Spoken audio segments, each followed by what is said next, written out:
E hoje é quinta-feira, é dia do quadro Seu Direito Digital. Vamos lá.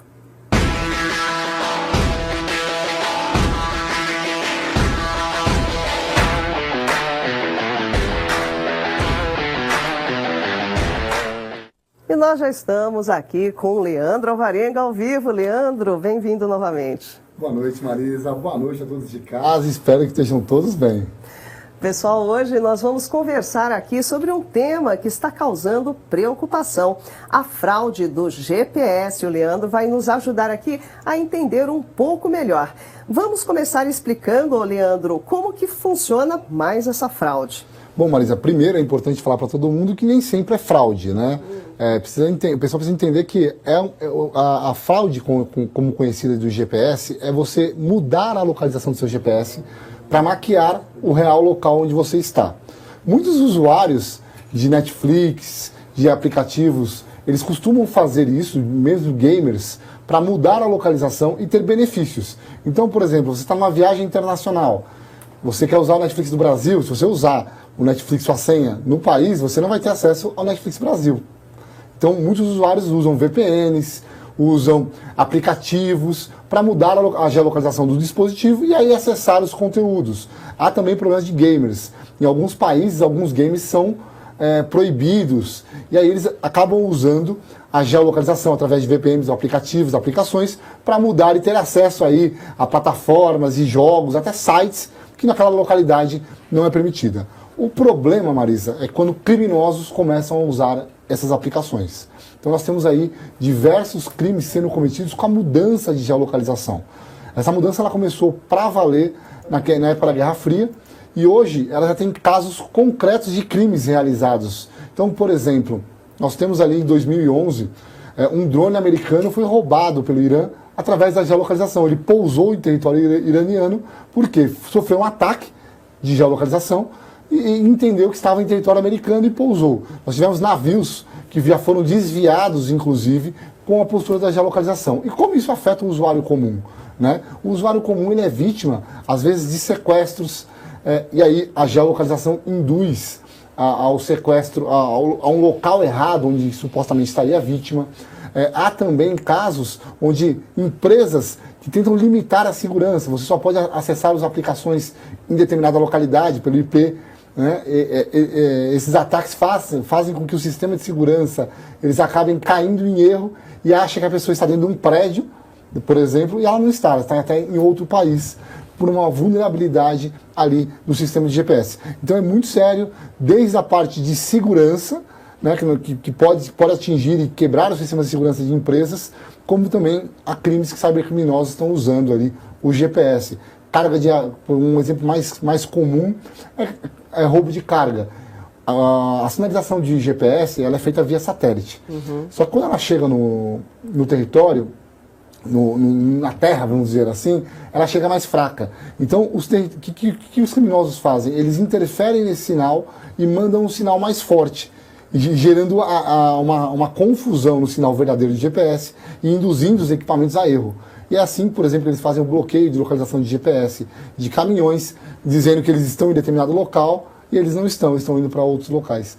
Por exemplo, Marisa, é um grande problema que nós enfrentamos hoje. Tá certo, e realmente é um problema. Nem sempre, como você disse, é criminal, né? A pessoa tem uma conta, por exemplo, do Netflix dos Estados Unidos estando no Brasil, não chega a ser um crime, mas tem um lado. Mas tem que tomar cuidado, Marisa, porque isso fere algumas plataformas, por exemplo, no caso da Netflix. A Netflix até falou recentemente, né, e nós falamos aqui no Olhar Digital, no nosso site, que ela vai criar mecanismos de bloqueio para quando você sai de um país para o outro, de uma região para o outro, você tem que pagar um valor a mais, né? Uhum. Então, se você pegar a rigor, por exemplo, a Play Store, ela tem muitos aplicativos que permitem você pegar seu celular e jogar de uma região que você não está, né? Através de uma VPN ou de uma aplicação, um emulador. Mas qual é o problema? Dependendo do tipo de dispositivo que você está usando, você está ferindo as regras da plataforma. Isso pode fazer com que você seja banido. Nós temos casos aí na PSN, do PlayStation, que houve banimento de usuários exatamente por conta disso. Que coisa, e olha, essa fraude, vamos chamar assim, né? Tem alguns casos que são realmente fraude, está realmente se espalhando. Uma pesquisa identificou 13 milhões de tentativas de fraude do GPS no primeiro semestre desse ano. E o Leandro, nós temos hoje, aliás, o Leandro, um convidado aqui, deixa eu colocar na nossa tela, aqui para falar aqui um pouquinho com a gente ao vivo. Deixa eu apresentar aqui, boa noite. Nós vamos falar agora com o Eduardo Pires, que é especialista em tecnologia de geolocalização. Boa noite, muito bem-vindo, Eduardo. Boa noite, Marília. Prazer falar com vocês. Eduardo, eu estou aqui com o Leandro Alvarenga, que trabalha aqui com a gente, é o nosso colunista, falando sobre direito digital. Eu queria falar um pouquinho com você sobre essa fraude de geolocalização, né? Deixa eu começar aqui com uma pergunta para você. Há quanto tempo essa fraude do GPS está por aqui no Brasil? Olha, Marisa, essa fraude do GPS ela começou a tomar forma lá em 2016 e para um fim que, como o Leandro falou, não é um fim criminal, né? Ela começou quando as pessoas estavam jogando ali Pokémon Go e mudavam a localização do celular simplesmente para capturar um Pokémon mais rápido. Só que o problema é que as tecnologias para burlar e adulterar o sistema de GPS do celular foram se popularizando e foram usadas por criminosos. Agora, Eduardo, como é possível diminuir, vamos dizer, esse lado mais criminoso da história do GPS, né? O GPS spoofing, né, como a gente chama, hoje tem impactado grandes empresas mundo afora. Então, as empresas de apps de delivery, por exemplo, não é o caso das maiores da América Latina, que são nossos clientes, elas estão sofrendo com golpes de rota alongada, por exemplo. Quando o entregador ele cria uma rota maior para receber mais por aquela corrida, por exemplo. E a forma como as empresas podem se defender investindo na identificação da adulteração desse sinal. Então, o Leandro bem falou de uma das formas de interferir no sinal, mas existem também mecanismos para mudar isso direto no celular. Isso começou com uso legítimo de testes de serviço de localização. Então, por exemplo, imagina os desenvolvedores do aplicativo Uber lá na Califórnia tendo que testar o serviço de localização de mapas do Brasil ou da Índia. Então, ficava muito mais simples testar remotamente do que você ter que ir fisicamente até o local.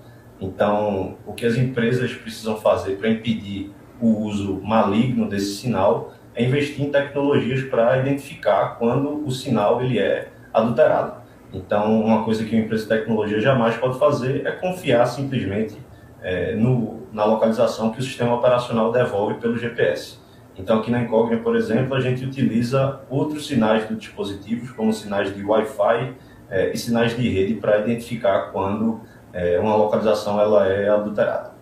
Leandro, eu queria aproveitar e que você comentasse um pouco sobre, por exemplo, essa fraude da localização para aumentar uma corrida, por exemplo. Isso já está acontecendo por aqui também. E como que o usuário, ou como isso pode afetar o usuário, né? Na verdade, Marisa, isso é uma fraude, uma fraude ao contrato, inclusive com as empresas que intermediam o serviço, né? Porque a pessoa ela falsifica um caminho para que ela cobre mais e ganhe mais em prejuízo ao usuário e à empresa. Isso é um estelionato, né? Efetivamente, ela pode responder criminalmente por isso, além de ser banida da plataforma e contratualmente ela está ferindo os termos de uso. Mas eu posso fazer uma pergunta, aproveitando? Vocês que são especialistas dessa área de geolocalização, a entrada do 5G vai potencializar bastante o tráfego de dados, e aí nós estamos falando de drones, a possibilidade da internet das coisas vir com força, né? Como que as empresas estão se preparando ali para evitar que essas fraudes aconteçam, como nós citamos aqui alguns casos, por exemplo, no começo, lá em 2011, quando houve furto de drones, nunca foi um caso de guerra especificamente, né? Mas a gente imagina que os cybercriminosos vão começar ali, que os drones hoje, por exemplo, da agricultura, chegam a valer 50, 60 mil reais numa medição. Então, um ataque a um drone desse vai causar um prejuízo para as empresas agrícolas, por exemplo, brasileiras. Como que as empresas estão se preparando para o 5G que vai dificultar com o tráfego de dados tão rápido? Sem dúvida, Leandro. Quanto maior o número de dispositivos conectados, e você falou muito bem sobre a internet das coisas que já vem sendo realidade nos Estados Unidos, por exemplo, quanto maior o número de dispositivos conectados, mais difícil fica de se proteger e de autenticar os serviços, como você falou.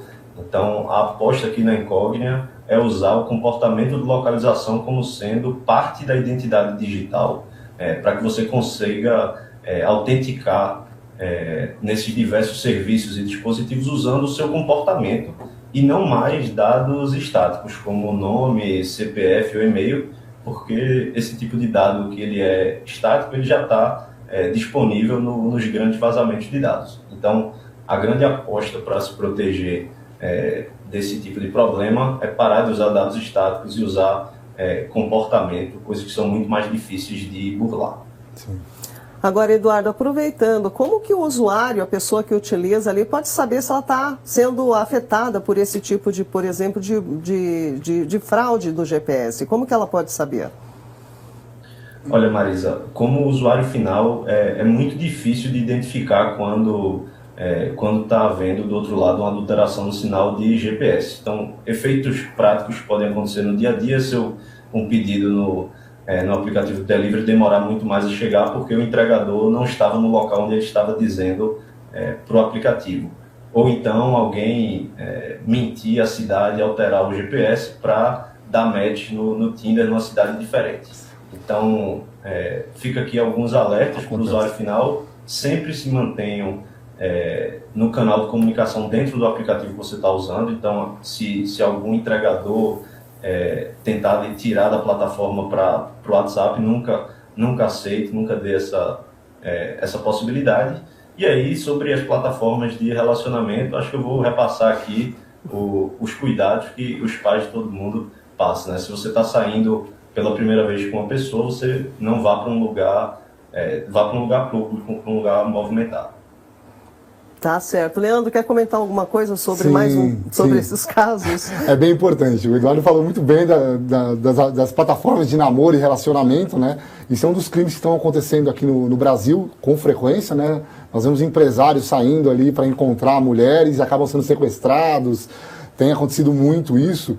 E é muito importante, Marisa, que normalmente para um usuário final, os crimes de GPS, eles são muito similares aos phishings, né? Você recebe um e-mail, que você clica num link, um arquivo diferente, um aplicativo não atualizado que lhe traz uma brecha de segurança que permite uma invasão e aí a adulteração. Então é sempre importante a todos os usuários manter sempre as aplicações atualizadas, denunciar qualquer link que você receba de qualquer organização que seja estranho, né? Ainda que você não saiba identificar se é um phishing ou se é um ataque de GPS, né?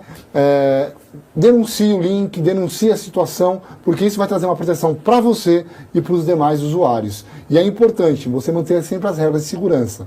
As regras de segurança, manter o dispositivo atualizado, senhas mudar com frequência, porque esse tipo de ataque vai se tornar mais frequente agora com 5G, agora com tráfego de dados muito maior, porque vai possibilitar, aí talvez, vai dificultar a segurança nesse meio caminho pela quantidade de dados e velocidade que vai trafegar. Então é importante que os usuários ajudem também as empresas, né? As empresas fazem o seu papel tentando criar mecanismos e garantir essa segurança, mas os usuários precisam ajudar, porque 90% das fraudes não acontecem por conta do dispositivo, e sim pela engenharia social em cima dos usuários finais. Tá certo. Pois é, Eduardo, aproveitando essa carona, então, voltando a falar dessa segurança para as empresas. As empresas já estão preparadas para esse volume todo de internet das coisas que está vindo aí com a chegada do 5G? Como que está aí essa situação agora no Brasil? Olha, eu diria que ainda tem um longo caminho para percorrer junto com as empresas. O Leandro falou muito bem sobre os golpes de engenharia social. É importante, sim, que as empresas falem para os seus usuários e informem os seus usuários como se proteger para esse tipo de golpe. Mas as empresas não podem terceirizar para os usuários a responsabilidade da segurança, tá? Então é importantíssimo que as empresas investam pesado em tecnologia, em soluções que sejam capazes de aumentar as seguranças dos dispositivos e das aplicações.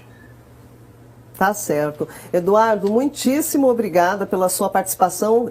Leandro, você tem mais alguma pergunta ainda? Porque eu não, obrigado, Marisa. Obrigado, viu, Eduardo. Desculpa aí, mas eu estou aqui também para aprender. Nós estamos aqui todo o tempo para aprender juntos. Tá certo, Eduardo. Muito obrigada pela sua participação. Espero tê-lo aqui novamente em outras oportunidades.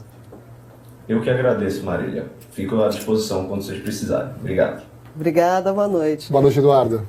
Pois é, Leandro, você vê mais uma questão aí, principalmente com relação, deixa eu aproveitar você, com relação à segurança dos dados, né? Porque como você comentou que tem pessoas que em jogos, por exemplo, fazem essas, digamos, modificações de geolocalização, como que fica a segurança deles nesse sentido? Então, toda vez que você usa um aplicativo, você está abrindo uma porta dentro da sua ferramenta, né? Dentro do seu computador, dentro do seu celular, dentro do seu videogame.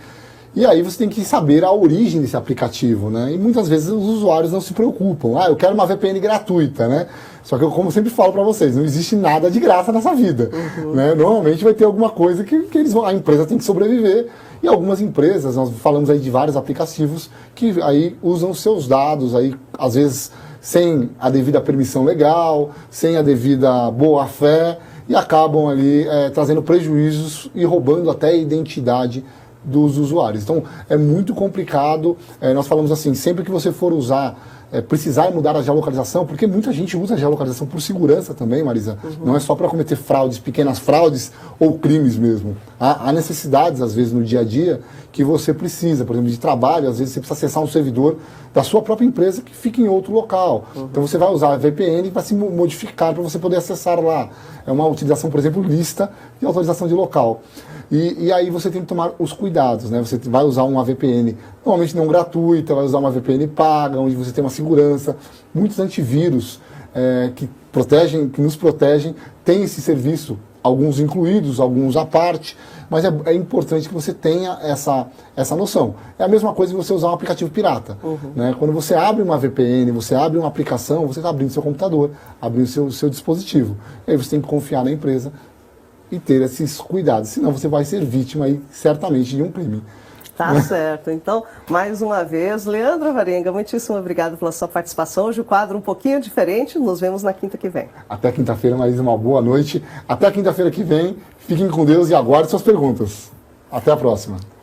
É isso aí, pessoal. Como vocês já sabem, o quadro Seu Direito Digital está aqui na nossa edição do Olhar Digital News todas as quintas-feiras. O Leandro Varenga está por aqui para tirar todas as suas dúvidas. Aproveitem esse espaço que é de vocês, mandem suas dúvidas pelas redes sociais, que o Leandro Varenga, quinta-feira que vem, está aqui novamente ao vivo, juntinho com a gente.